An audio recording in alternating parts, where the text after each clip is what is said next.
অর্থমন্ত্রী শুধু রাগ মধ্যবিত্তদের উপরে। সত্যি খুব কষ্ট হয় ভাই। মরারে মারো কেন, শালায় লড়ে কেন? তো জনগণ লড়তেছে, যে জন্য জনগণের মারতেছে। কালো টাকা আর্ন করার মানে উপার্জন করার আরো রাস্তা তৈরি করে দিল। আমার মতো অবিবাহিত আছে তারা তো নিরুৎসাহী হয়ে পড়বে।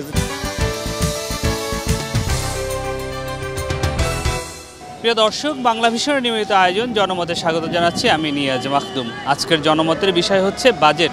এই বাজেট নিয়ে সাধারণ মানুষ কি বলছেন সেই বিষয়টি আজকে জানবো তাদের মুখ থেকে।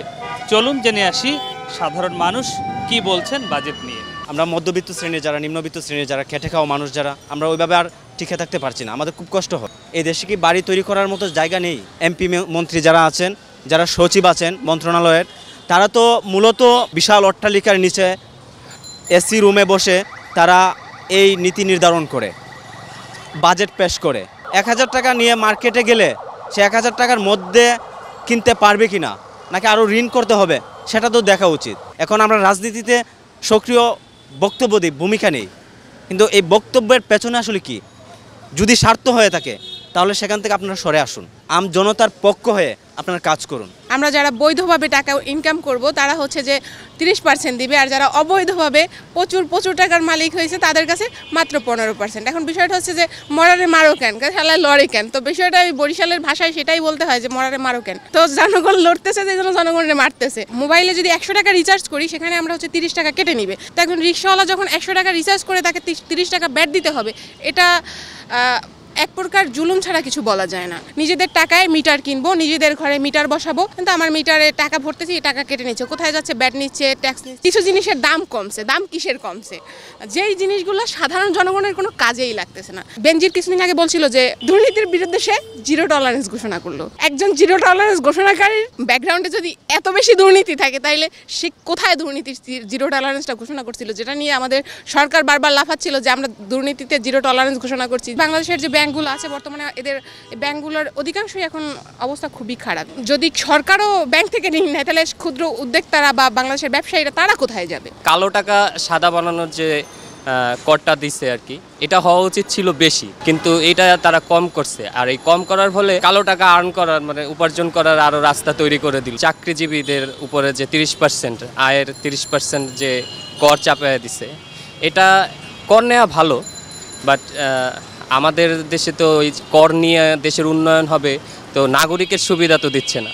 আমার যে স্বাস্থ্যসেবা, শিক্ষা, এইসব তো মানে 100% ফুলফিল করতেছে না। একটা মানুষ যখন প্রবাসে যায়, তার স্বপ্ন, তার জমি ভিটা বাড়ি বিক্রি করে, হ্যাঁ, তো তার অর্ধেক টাকাই চলে যায় টিকিটে। ক্যান্সারে রূপান্তর হয়েছে ঋণখেলাপি। আর সবচেয়ে বড় কথা হচ্ছে গিয়া, যত বড় বড় ব্যবসায়ীরা মানে মাফিয়া যারা আছে আর কি, ব্যবসায়ী মাফিয়া, তারাই ঋণখেলাপি বেশি করে। কৃষক দিন মজুরেরা তো ঋণখেলাপি করলেও রক্ষা পায় না। আমার 50,000 টাকার জন্য পাবনাতে আমার কৃষক তুলে নিয়ে যায়, মামলা হয়। একটা সাধারণ মানুষ নিঃশ্বাস ফেলবে সেই জায়গাটুকু তারা রাখে নেই।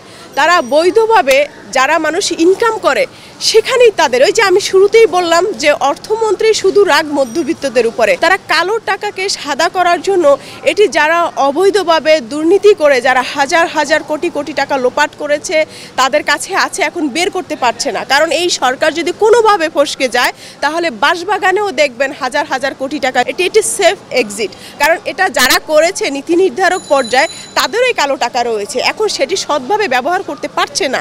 তো সেখানে তারা সৎভাবে ব্যবহার করার জন্য এটি একটি অপকৌশল বলে আমি মনে করছি। নিত্যপণ্য থেকে শুরু করে একজন সাধারণ মানুষ দৈনন্দিন জীবনে যা যা উপকরণ লাগে, প্রতিটি ক্ষেত্রে উনি দ্রব্যমূল্য বাড়িয়েছেন।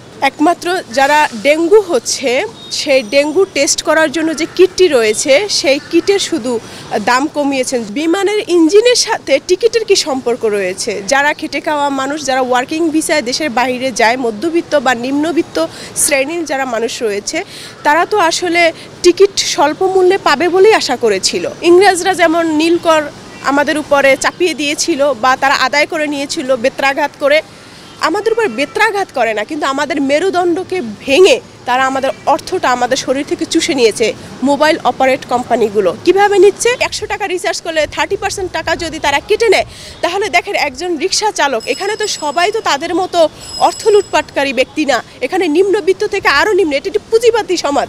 বর্তমানে যারা ধনী হচ্ছে তারা আরও ধনী হচ্ছে, যারা গরিব তারা আরও গরিব থেকে আরও গরিব হচ্ছে। বিয়ে বা সামাজিক অনুষ্ঠানের মতো যে কার্যক্রমগুলো আছে, বিশেষ করে কমিউনিটি সেন্টার ভাড়া, এখানে যে কর বা যে ভ্যাট আরোপ করতেছে গভর্নমেন্ট, তো এখান তো যারা আমার মতো অবিবাহিত আছে তারা তো নিরুৎসাহী হয়ে পড়বে। যারা অবৈধ টাকা সাদা করতে চাচ্ছে তাদেরকে ভ্যাটটা বাড়াই দেওয়া উচিত ছিল, তাদের করটা বেশি আরোপ করা দরকার ছিল। যেহেতু তারা অলরেডি টাকাটা কালো করে ফেলছে, ওটা সাদা করতে হলে, বৈধ করতে হলে করটা বেশি দেশের উন্নয়ন হোক। যে এই কাজগুলো আপনার আমার মতো সাধারণ মানুষ করে না, এটা যারা অঢেল টাকার মালিক এই কাজগুলো তারাই করতেছে, যারা তারা একবার না প্রতিনিয়ত তাই কাজগুলো করতেছে। এই যে আমরা ধরেন গরিব মানুষ, সারাদিন কাজকাম করি, কাজকাম করে ধরেন পেটের বাতি গুছাইতে পারি না, মোবাইলে 30 টাকা বললে পরে চলে যায় হাতের সাথ, তাহলে একটা কষ্ট না? এটা কিন্তু বিশাল একটা কষ্ট। প্রত্যেকটা জিনিসের দাম বৃদ্ধি, 500 টাকা কাজ করলে সারাদিনে সদাই করতে গেলে বড় ফুরা যায়, বুঝলেন নাই? আমাকে তো লাভ নেই, আমাকে আরও বাঁশ দিতে। অবশ্যই যেটা বেশি হওয়া উচিত ছিল সেটা কম হয়ে যাচ্ছে, আর যেটা কম হওয়া উচিত ছিল সেটা বেশি হচ্ছে। এটা অবশ্যই অনৈতিক কাজ। আমি হালাল পথে উপার্জন করে আমি দিচ্ছি 30% আপনার কর, আর আরেকজন অবৈধ পথে ইনকাম করে তারটা টাকা সাদা করার জন্য তাকে দিতে হচ্ছে 15%। ফিলটা খুবই ভাই অস্বস্তিকর, বলার আসলে নেই কিছু। আমি কষ্ট করে পরিশ্রম করে হালাল পথে যে টাকা উপার্জন করতেছি তার উপরে করটা বেশি দিতে হচ্ছে, আর যে অবৈধ পথে টাকা উপার্জন করতেছে তার করটা কম দিতে হচ্ছে। এটা স্বাভাবিক, আমার কাছে না, শুধু সবার কাছে খারাপ লাগতেছে এবং লাগবেই। আয়কর না নিলে তো সরকার রাজস্ব পাবে কোত্থেকে? কিন্তু বাট আমাদের দেশে যে প্রবলেমটা হচ্ছে, একই প্রোডাক্টের উপরে ভার রাজস্ব নেওয়া হচ্ছে। অনেকগুলো ব্যাংক দেউলিয়ার পথে হয়ে যাচ্ছে ঋণ খেলাপিদের কারণে, আর নতুন উদ্যোক্তারা টাকার অভাবে নতুন কিছু সৃষ্টি করতে পারতেছে না। যেখানে ব্যাংক থেকে ঋণ নিয়ে কাজ করার কথা, সেখানে ব্যাংক নিজেই দেউলিয়ার পথে এখন চলে যাচ্ছে। আমরা মধ্যবিত্ত যারা আছি, আমরা সংসার চালাইতে পারি না, কারণ আমাদের সংসারের ব্যয়ভার বহন করার জন্য অনেক কষ্ট হইতেছে, আমাদের ছেলেমেয়েদের লেখাপড়ার জন্য অনেক কষ্ট হইতেছে। উচ্চবিত্তদের জন্য কতটুকু সহনীয় পর্যায়ে জানি না, তবে নিম্নবিত্ত মধ্যবিত্তদের জন্য একবারে মরার উপরে খাড়ার গা। আমরা মিডিল ক্লাসের মানুষ কোন হালতে আছি না বলতে পারি কইতে, না বলতে পারি সইতে।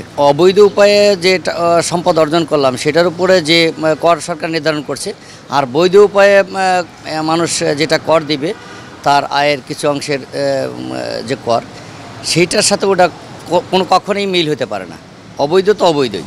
প্রিয় দর্শক, এতক্ষণ শুনছিলেন বাংলা ভিশনের নিয়মিত আয়োজন জনমত। আজকের জনমতে সাধারণ মানুষ তাদের মতামত ব্যক্ত করেছেন।